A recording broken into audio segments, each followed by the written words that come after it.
Hi ಸ್ನೇಹಿತರೆ, ಎಲ್ರಿಗೂ ನಮಸ್ಕಾರ. ಮೈಸೆಲ್ಫ್ ನಟರಾಜ್. ಇವತ್ತು ಒಂದು ಅದ್ಭುತವಾಗಿರ್ತಕ್ಕಂಥ ಪ್ರಾಡಕ್ಟ್ ಬಗ್ಗೆ ತಿಳ್ಕೊಳಕ್ ಹೊರಟಿದೀವಿ. ಅದಕ್ಕಿಂತ ಮುಂಚೆ ಯಾರೆಲ್ಲ ಈ ಚಾನೆಲ್ಗೆ ಸಬ್ಸ್ಕ್ರೈಬ್ ಆಗಿಲ್ಲ, ಇನ್ನು ಮುಂದಿನ ನೋಟಿಫಿಕೇಶನ್ಗಾಗಿ ಮತ್ತೆ ವಿಡಿಯೋಸ್ಗಳಿಗಾಗಿ ಬೇಗನೆ ಸಬ್ಸ್ಕ್ರೈಬ್ ಆಗಿ ಬೆಲ್ ಐಕನ್ನ ಕ್ಲಿಕ್ ಮಾಡಿ. ಓಕೆ, ಈ ಒಂದು ವಿಡಿಯೋವನ್ನ ಸ್ಟಾರ್ಟ್ ಮಾಡೋಣ. ಇವತ್ತು ಒಂದು ತಿಳ್ಕೊಳಕ್ ಹೋಗ್ತಾ ಇರ್ತಕ್ಕಂಥ ಪ್ರಾಡಕ್ಟ್ ಹೆಸರು ಅಂತಂದ್ರೆ ವೆಸ್ಟೀಸ್ ಪ್ರೈಮ್ ಕ್ರಿಲ್ ಆಯಿಲ್.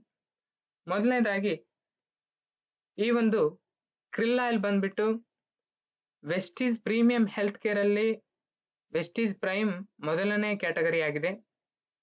ಒಂದು ಪ್ರೈಮ್ ಅಂದ್ರೇನೆ superior, exclusive, best in class ಅಂತ ಹೇಳ್ತೀವಿ.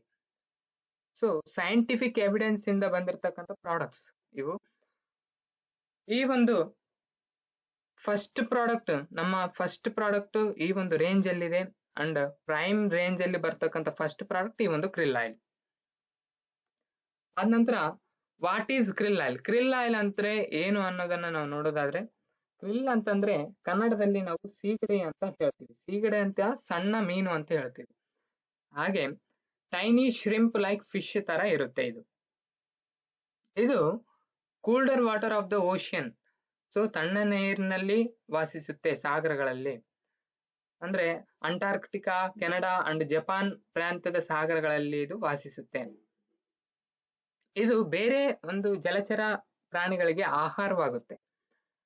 ಲೈಕ್ ವೇಲ್ಸ್ ಆಗಿರ್ಬೋದು, ಸೀಲ್ಸ್ ಆಗಿರ್ಬೋದು, ಪೆಂಗ್ವಿನ್ಸ್ ಆಗಿರ್ಬೋದು, ಸ್ಕ್ವೇಡ್ಸ್, ಫಿಶ್, ಇವೆಲ್ಲವುಗಳಿಗೆ ಇದು ಆಹಾರವಾಗುತ್ತೆ. ಈ ಒಂದು ಅಂಟಾರ್ಕ್ಟಿಕಾ ಕ್ರಿಲ್ ಅನ್ನ ಇನ್ನೊಂದು ಸೈಂಟಿಫಿಕ್ ನೇಮ್ ಇದೆ ಇದಕ್ಕೆ, ಎಫೌಸಿಯಾ ಸೂಪರ್ಬಾ ಅಂತೇಳಿ. ಈ ಒಂದು ಅಂಟಾರ್ಕ್ಟಿಕಾ ಕ್ರಿಲ್ ಸಮುದ್ರದಲ್ಲಿ ಒಟ್ಟಿಗೆ ಬರ್ತವೆ. ಈ ರೀತಿ ಬರುತ್ತೆ. ಸೊ ಒಟ್ಟಿಗೆ ಬಂದ್ರೆ ಈ ರೀತಿ ಕಾಣುತ್ತೆ ನಮ್ಗೆ. ಸೊ ಚಿಕ್ಕ ಚಿಕ್ಕದಾಗಿ ಇರುತ್ತೆ ಇವು. So next krill oil unique source ಅಂತ ಹೇಳ್ತೀವಿ, ಅಂದ್ರೆ ಒಂದು ವಿಶಿಷ್ಟ ಮೂಲ ಅಂತ ಹೇಳ್ತೀವಿ. ಈ ಫುಡ್ ಚೈನ್ ಅಲ್ಲಿ ನೀವು ನೋಡಿದ್ರೆ ಕೆಳಗಡೆಯಿಂದ ಸೆಕೆಂಡ್ ಸ್ಟೇಜ್ ಅಲ್ಲಿ ಈ ಒಂದು ಕ್ರಿಲ್ ಆಯಿಲ್ ಅನ್ನ ನಾವು ಕಾಣಬಹುದು.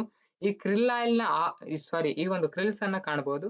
ಈ ಕ್ರಿಲ್ಸ್ ನ ಆಹಾರ ಏನಪ್ಪಾ ಅಂತಂದ್ರೆ ಪ್ಲಾಂಕ್ಟನ್ ಅನ್ನುವಂತ ಒಂದು ಜೀವಿಗಳನ್ನ ಇವು ತಿಂತಾ ಇದಾವೆ.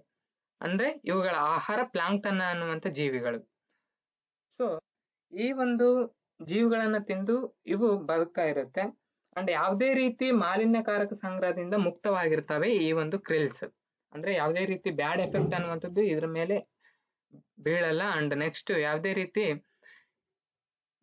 ಕೆಟ್ಟ ಒಂದು ಮಾಲಿನ್ಯಕಾರಕ ಸಂಗ್ರಹ ಅನ್ನುವಂಥದ್ದು ಇವುಗಳ ಮೇಲೆ ಅಟ್ರಾಕ್ಟ್ ಆಗಲ್ಲ. ಸೊ ಅದಕ್ಕಾಗಿ ನಮ್ಗೆ ಆರೋಗ್ಯಕ್ಕೆ ಒಳ್ಳೇದು ಅಂತೇಳಿ ಇವತ್ತು ನಾವು ತಗೊಳ್ತಾ ಇದೀವಿ. And what does krill oil contain? ಏನೇನು ಇರುತ್ತೆ ಅನ್ನೋದಾದ್ರೆ ಮುಖ್ಯವಾಗಿ 3 ಕಂಟೆಂಟ್ ಇರುತ್ತೆ. Phospholipids, and next omega 3 fatty acids ಇರುತ್ತೆ. And next third one is astaxanthin. Krill oil also contain powerful natural anti oxidants. So powerful natural anti oxidant ಅಂದ್ರೆ astaxanthin ಅಂತ ಹೇಳ್ತೀವಿ. So ಈ 3 ಕಂಟೆಂಟ್ಸ್ ಇದೆ. ಇದರಿಂದ ನಮ್ಗೆ ಏನ್ ಬೆನಿಫಿಟ್ಸ್ ಅಂದ್ರೆ, ಫಸ್ಟ್ ಆಗಿ ನಾವು ನೋಡೋದಾದ್ರೆ ಒಮೆಗಾ 3 ಫ್ಯಾಟಿ ಆಸಿಡ್ಸ್ ಇಂದ ಏನ್ ಬೆನಿಫಿಟ್ಸ್, ಒಮೆಗಾ 3 ಫ್ಯಾಟಿ ಆಸಿಡ್ಸ್ ಏನು ಅನ್ನೋದನ್ನ ನೋಡೋದಾದ್ರೆ 3 ಫ್ಯಾಟಿ ಆಸಿಡ್ಸ್ ನಮ್ಗೆ ಸಿಗುತ್ತೆ. ಅಂದ್ರೆ ಬಹಳಷ್ಟು ಒಮೆಗಾ ಫ್ಯಾಟಿ ಆಸಿಡ್ಸ್ ಇರುತ್ತೆ. ಅದರಲ್ಲಿ ನಮ್ಗೆ ಮೇನ್ ಇಂಪಾರ್ಟೆಂಟ್ ಕ್ರಿಲ್ ಆಯಿಲ್ ಅಲ್ಲಿ 3 ಇದಾವೆ. ಈ 3 ಯಾವ್ಯಾವ ಅಂತಂದ್ರೆ DHA, EPA, ALA. DHA ಅಂದ್ರೆ ಡೊಕೋಸಾ ಹ್ಯಾಕ್ಸೋನಾಯಿಕ್ ಆಸಿಡ್ ಅಂತ ಕರಿತೀವಿ. EPA ಅಂತಂದ್ರೆ ಎಕೋಸಾ ಪೆಂಟಾನಾಯಿಕ್ ಆಸಿಡ್ ಅಂತ ಕರಿತೀವಿ. ಅಂಡ್ ALA ಅಂತಂದ್ರೆ ಆಲ್ಫಾ ಲಿನೋಲಾಯಿಕ್ ಆಸಿಡ್. DHA ಇಂದ ನಮ್ಗೆ ಏನೆಲ್ಲ ಬೆನಿಫಿಟ್ ಅನ್ನೋದನ್ನ ನಾವು ನೋಡೋದಾದ್ರೆ ಬ್ರೈನ್ ಡೆವಲಪ್ಮೆಂಟ್ ಚೆನ್ನಾಗಾಗುತ್ತೆ, ಮಿದುಳಿನ ಅಭಿವೃದ್ಧಿ ಆಗಿರ್ಬೋದು, ವಿಷನ್ ಡೆವಲಪ್ಮೆಂಟ್ ಅಂಡ್ ಫಂಕ್ಷನ್ ಆಗಿರ್ಬೋದು ಸರಿಯಾಗಿರುತ್ತೆ, ಐ ಡೆವಲಪ್ಮೆಂಟ್ ಆಗುತ್ತೆ. ಅಂಡ್ ಕಣ್ಣಿನ ಕಲರ್ ಫೈಂಡ್ ಔಟ್ ಮಾಡೋ ಸಾಮರ್ಥ್ಯ ಈ ಒಂದು DHA ಅಲ್ಲಿ ಇರುತ್ತೆ. ಅಂಡ್ ಹಾರ್ಟ್ ಪ್ರಾಬ್ಲಮ್, ಒಂದು ಹಾರ್ಟ್ ಡಿಸೀಸ್ ಏನಾದ್ರೂ ಇದ್ರೂ ಕೂಡ ಇದು ಕ್ಯೂರ್ ಮಾಡುತ್ತೆ. ಅಂಡ್ ಹಾರ್ಟ್ ಪ್ರಾಬ್ಲಮ್ ಬರದೇ ಇರೋ ಹಾಗೆ ನೋಡ್ಕೊಳ್ಳುತ್ತೆ. ಕಾರ್ಡಿಯೋವ್ಯಾಸ್ಕ್ಯುಲರ್ ಫಂಕ್ಷನ್ ಸರಿಯಾಗಿ ಆಗುತ್ತೆ. ಅಂಡ್ ನೆಕ್ಸ್ಟ್ ರಕ್ತದಲ್ಲಿರ್ತಕ್ಕಂಥ ಟ್ರಿಗ್ಲಿಸರೈಡ್ ಲೆವೆಲ್ಸ್ ಅನ್ನ ಕಂಟ್ರೋಲ್ ಅಲ್ಲಿ ಇಡುತ್ತೆ. ಲರ್ನಿಂಗ್ ಅಂಡ್ ಬಿಹೇವಿಯರ್ ಕಂಟ್ರೋಲ್ ಅಲ್ಲಿ ಇಡುತ್ತೆ. ಪೇನ್ ರಿಮೂವ್ ಮಾಡುತ್ತೆ. ಅಂಡ್ ಡಿಪ್ರೆಷನ್ ಆಗಿರ್ಬೋದು ಅದನ್ನ ರಿಮೂವ್ ಮಾಡುತ್ತೆ. ವಯಸ್ಸನ್ನ ಹೆಚ್ಚಿಸೋದಿಲ್ಲ, ಏಜ್ ಅನ್ನ ಹೆಚ್ಚಿಸೋದಿಲ್ಲ. ಅಂಡ್ ಮೆಂಟಲಿ ಸ್ಟ್ರಾಂಗ್ ಇರೋದಕ್ಕೆ ಸಹಾಯವಾಗುವಂತದ್ದು DHA. ಅಂಡ್ EPA ಏನ್ ಮಾಡುತ್ತೆ ಅಂತಂದ್ರೆ ಕಾರ್ಡಿಯೋವ್ಯಾಸ್ಕ್ಯುಲರ್ ಫಂಕ್ಷನ್ ಸರಿಯಾಗಿ ಆಗುತ್ತೆ ಅಂಡ್ ಇನ್ಫ್ಲಮೇಷನ್ ರೆಡ್ಯೂಸ್ ಮಾಡುತ್ತೆ ಉರಿಯೂತವನ್ನ. ಅಂಡ್ ಎಎಲ್ಎ ನಮ್ಗೆ ಸೋರ್ಸ್ ಆಫ್ ಎನರ್ಜಿ ಅಂತ ಕರಿತೀವಿ.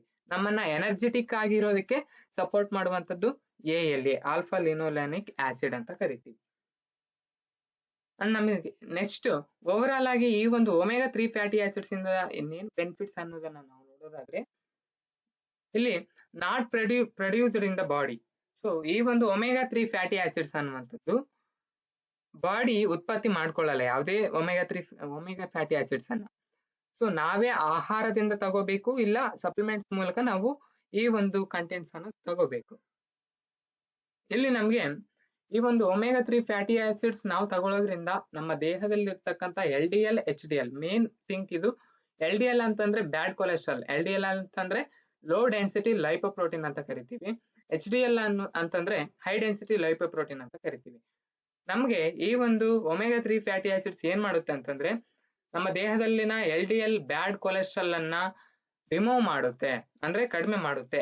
ನಮ್ಗೆ ಬೇಕಾಗಿರ್ತಕ್ಕಂಥ ಗುಡ್ ಕೊಲೆಸ್ಟ್ರಾಲ್ HDL ಕೊಲೆಸ್ಟ್ರಾಲ್ ಅನ್ನ ಮೇಂಟೈನ್ ಮಾಡುತ್ತೆ. ಈ ಒಂದು research shows that consumption of the EPA and DHA omega 3 fatty acids may reduce the risk of coronary artery diseases. Coronary artery diseases ಅಂತಂದ್ರೆ ಈಗ ಹೃದಯಕ್ಕೆ ರಕ್ತ ಸರಬರಾಜು ಮಾಡುವಂತ ದೊಡ್ಡ ಅಪಧಮನಿಗಳಲ್ಲಿ ಬರುವಂತ ಪ್ರಾಬ್ಲಮ್ ಇದು. ಸೊ ಅದನ್ನ ಕರೋನರಿ ಆರ್ಟರಿ ಡಿಸೀಸಸ್ ಅಂತಾರೆ. ಸೊ ಅದನ್ನ ಕೂಡ ಕ್ಯೂರ್ ಮಾಡುತ್ತೆ, ಬರದೇ ಇರೋ ಹಾಗೆ ನೋಡ್ಕೊಳ್ಳುತ್ತೆ ಈ ಒಂದು ಫ್ಯಾಟಿ ಆಸಿಡ್ಸ್.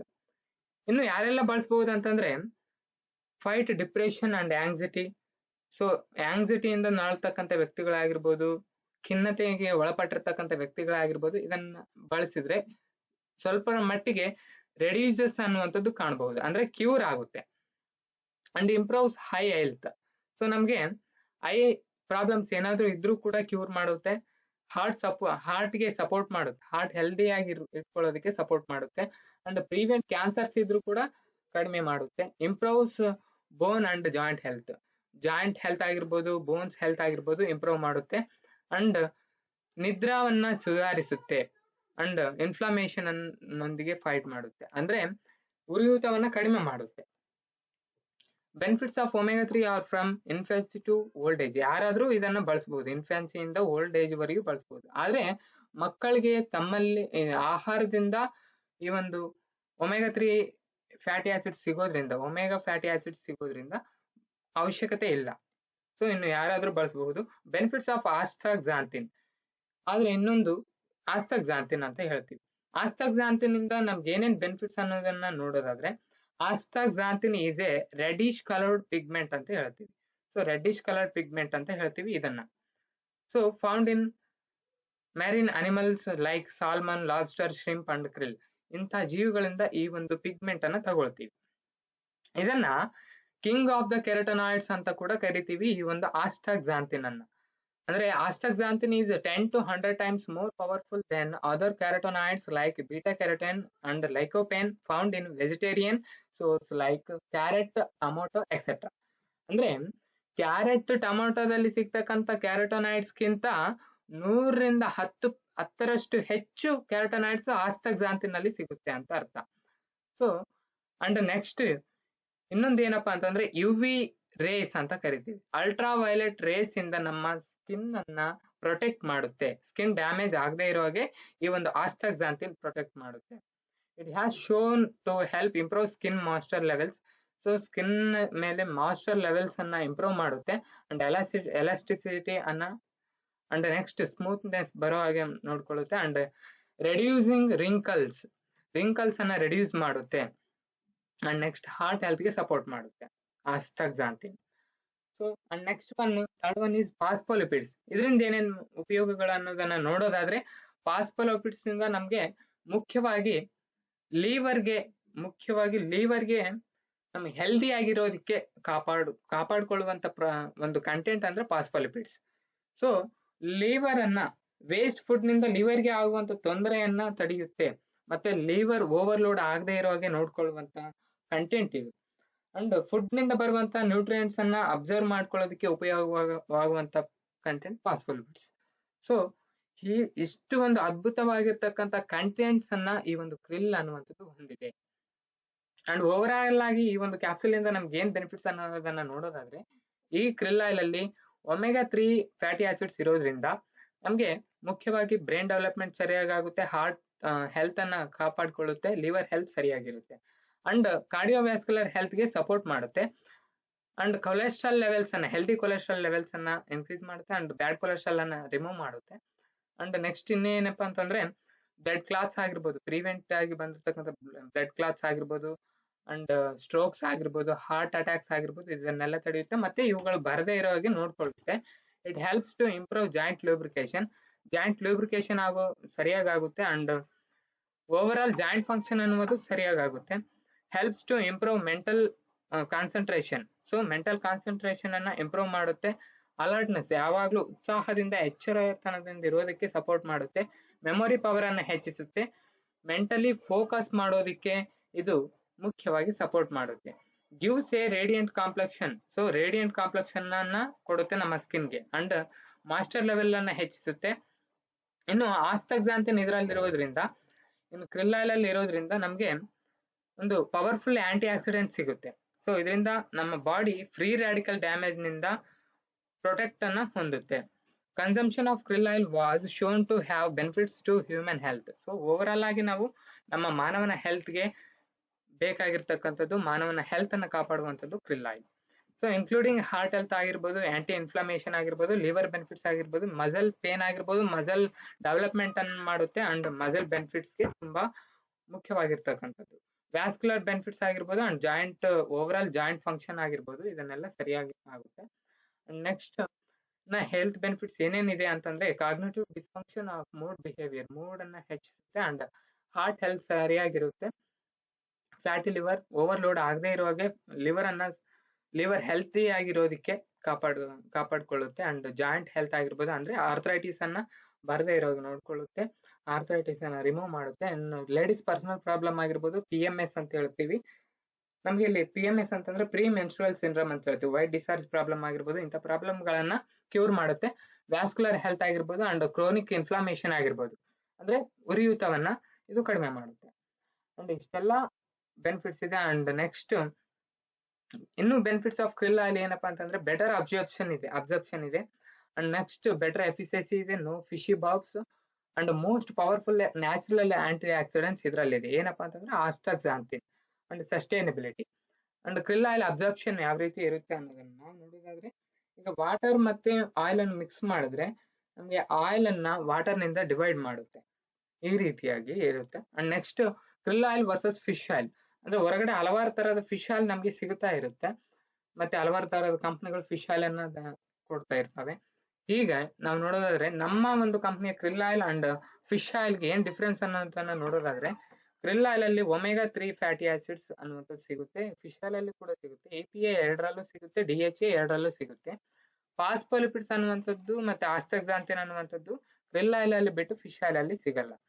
ಅಂದ್ರೆ ಈ ಫಿಶ್ ಆಯಿಲ್ ಅಲ್ಲಿ ಕೂಡ omega-3, EPA ಅಂಡ್ DHA ಯಾವ ರೀತಿ ಸಿಗುತ್ತೆ ಅಂತಂದ್ರೆ, ಈ ಫಿಶಸ್ krill ಅನ್ನ ಸೇವನೆ ಮಾಡ್ತವೆ, krill ಅನ್ನ ತಿಂದ ಮೇಲೆ ಇವುಗಳಲ್ಲಿರ್ತಕ್ಕಂಥ ಕಂಟೆಂಟ್ಸ್ ಈ ಫಿಶ್ಗೆ ಆಸ್ಟಿಸ್ ಬರುತ್ತೆ. ಸೊ ಈ ಕಾರಣದಿಂದ ಫಿಶ್ ಆಯಿಲ್ ಅನ್ನು ಕೂಡ ನಮ್ಗೆ ಕೊಡ್ತಾ ಇದ್ದಾರೆ ಹೊರಗಡೆ ಕಂಪನಿಗಳು.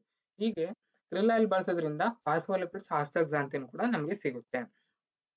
ಈ ಒಂದು krill ಆಯಿಲ್ ಪ್ರೊಸೆಸ್ ಯಾವ ರೀತಿ ಇರುತ್ತೆ ಅಂತಂದ್ರೆ, multi stage freshness MSO guaranteed company ನಮ್ಗೆ ಕೊಡ್ತಾ ಇದ್ದಾರೆ krill ಆಯಿಲ್ ಅನ್ನ. ಅಂದ್ರೆ KRL krill ಆಯಿಲ್ ಅವರು ನಮ್ಗೆ krill ಆಯಿಲ್ ಅನ್ನ ಕೊಡ್ತಾ ಇದ್ದಾರೆ.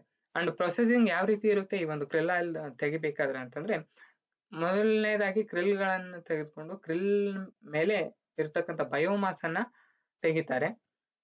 ಅಂಡ್ ನೆಕ್ಸ್ಟ್ ಕುಕ್ ಮಾಡ್ತಾರೆ, ಅಂದ್ರೆ ಕುದಿಸಿದ ನಂತರ ಪ್ರೆಸ್ ಮಾಡಿ, ನಂತರ ಸಾಲಿಡ್ ಸ್ಟೀಮ್ ನಿಂದ ಎಕ್ಸ್ಟ್ರಾಕ್ಷನ್ ಮಾಡ್ತಾರೆ. ಮಾಡಿ ನಂತರ krill ಆಯಿಲ್ ಅನ್ನ ತೆಗಿತಾರೆ. ಈ ರೀತಿ ಈ ಒಂದು ಪ್ರೊಸೆಸ್ ಇರುತ್ತೆ. And gold standard krill oil ಅಂತ ಯಾಕೆ ಹೇಳ್ತೀವಿ ಅಂತಂದ್ರೆ, ಈಗಾಗಲೇ ನೋಡಿದ್ವಿ ಫಿಶ್ ಆಯಿಲ್ಗೆ ಮತ್ತೆ krill ಆಯಿಲ್ಗೆ ಯಾವ ರೀತಿ ಚೇಂಜಸ್ ಇದೆ ಅಂತ ಹೇಳಿ. ಹಾಗಾಗಿ ನಮ್ಮ ಕಂಪನಿಯಲ್ಲಿ ಇರ್ತಕ್ಕಂಥದ್ದು ಗೋಲ್ಡ್ ಸ್ಟ್ಯಾಂಡರ್ಡ್ krill ಆಯಿಲ್ ಅಂತ ಹೇಳ್ಬಹುದು. ಅಂದ್ರೆ ಕಂಟೆಂಟ್ಸ್ ಅತಿ ಹೆಚ್ಚು ಆಗಿದ್ದು, ಇದು ಹೆಲ್ತ್ ಬೆನಿಫಿಟ್ಸ್ಗೆ ಮುಖ್ಯವಾಗಿ ಆಸ್ಟಾಕ್ಸಾಂಥಿನ್ ಆಗಿರ್ಬೋದು, ಫಾಸ್ಫೋಲಿಪಿಡ್ಸ್ ಆಗಿರ್ಬೋದು, ಮುಖ್ಯವಾಗಿ ಆರೋಗ್ಯಕರವಾದಂತ ಒಂದು ಕಂಟೆಂಟ್ಸ್ ನ ಈ ಒಂದು krill oil ಅಲ್ಲಿ ಹೊಂದಿದೆ. ನೆಕ್ಸ್ಟ್ ಏನ್ ಇದರಲ್ಲಿ ಇರುತ್ತೆ ಹಾಗೆ ಮೇಂಟೈನ್ ಮಾಡ್ತಾರೆ, ಇದನ್ನ ಎಕ್ಸ್ಟ್ರಾಕ್ಟ್ ಮಾಡ್ಬೇಕಾದ್ರೆ ಹಾಗೆ ಮೇಂಟೈನ್ ಮಾಡ್ತಾರೆ. ಏನನ್ನ ತೆಗೆದು ಹಾಕ್ತಾರೆ ಅನ್ನೋದನ್ನ ನೋಡೋದಾದ್ರೆ ಮೇಂಟೈನ್ ಮಾಡ್ತಕ್ಕಂಥದ್ದು ಫಾಸ್ಫೋಲಿಪಿಡ್ಸ್ ಹಾಗೆ ಇರುತ್ತೆ, ಅಂಡ್ ಆಸ್ತಾಕ್ಸಾಂಥಿನ್ ಹಾಗೆ ಮೇಂಟೈನ್ ಮಾಡ್ತಾರೆ, ಅಂಡ್ ಒಮೆಗಾ 3 ಫ್ಯಾಟಿ ಆಸಿಡ್ಸ್ ಹಾಗೆ ಇರುತ್ತೆ. ಅಂಡ್ ಏನ್ ತೆಗೆದು ಹಾಕ್ತಾರೆ ಅಂತಂದ್ರೆ ಈ ಒಂದು ಸ್ಮೆಲ್ ಅನ್ನ ತೆಗೆದು ಹಾಕ್ತಾರೆ. ಅಂಡ್ ನೆಕ್ಸ್ಟ್ ಇಂಪ್ಯೂರಿಟೀಸ್ ತೆಗೆದು ಹಾಕ್ತಾರೆ, ಅನಾವಶ್ಯಕತೆ ಪದಾರ್ಥವನ್ನ ತೆಗೆದು ಹಾಕ್ತಾರೆ, and removes other oxidative elements. So ನಮಗೆ ಅವಶ್ಯಕತೆ ಇಲ್ಲದೆ ಇರತಕ್ಕಂಥ ಅದರ ಆಕ್ಸಿಡೇಟಿವ್ ಎಲಿಮೆಂಟ್ಸ್ ಅನ್ನ ತೆಗೆದು ಹಾಕ್ತಾರೆ. ಅಂಡ್ ಇದನ್ನ ಯಾವ ರೀತಿ ಯೂಸ್ ಮಾಡಬಹುದು ಅಂತಂದ್ರೆ ಒಂದು ಕ್ಯಾಪ್ಸೂಲ್ ನಮಗೆ 1500 mg ಮಿಲಿಗ್ರಾಮ್ಸ್ ಇರುತ್ತೆ. ಇದನ್ನ 2 ರಿಂದ 3 ಕ್ಯಾಪ್ಸೂಲ್ಗಳನ್ನ ಪರ್ ಡೇ ಯೂಸ್ ಮಾಡಿದ್ರೆ, ಅಂದ್ರೆ ಇದೇ ರೀತಿ ಕಂಟಿನ್ಯೂ ಆಗಿ 2 ತಿಂಗಳು ಯೂಸ್ ಮಾಡಿದ್ರೆ, ಆ ನಂತರ ಒಂದೊಂದು ಕ್ಯಾಪ್ಸೂಲ್ ಯೂಸ್ ಮಾಡಿದ್ರು ಕೂಡ ನಮ್ಮ ದೇಹದಲ್ಲಿ ಈ ಒಂದು krill oil ಅಲ್ಲಿ ಇರ್ತಕ್ಕಂಥ ಕಂಟೆಂಟ್ಸ್ ಹಾಗೆ ಮೇಂಟೈನ್ ಮಾಡ್ತಾ ಹೋಗುತ್ತೆ. ಅಂಡ್ ಓಕೆ, ಇಷ್ಟು ಅದ್ಭುತವಾಗಿರ್ತಕ್ಕಂಥ ಪ್ರಾಡಕ್ಟ್ ಅನ್ನ ನಮಗೆ ಕಂಪನಿ ಅವರು ಕೊಟ್ಟಿದ್ದಾರೆ. ಓಕೆ, ಈ ಒಂದು ವಿಡಿಯೋ ನಿಮ್ಗೆ ಇಷ್ಟ ಆದ್ರೆ, ಈ ಒಂದು ಇನ್ಫಾರ್ಮೇಶನ್ ಇಷ್ಟ ಆದ್ರೆ ಪ್ಲೀಸ್ ಲೈಕ್ ಮಾಡಿ, ಶೇರ್ ಮಾಡಿ, ಸಬ್ಸ್ಕ್ರೈಬ್ ಮಾಡಿ, and hit the bell icon. Okay, and thank you, wish you well.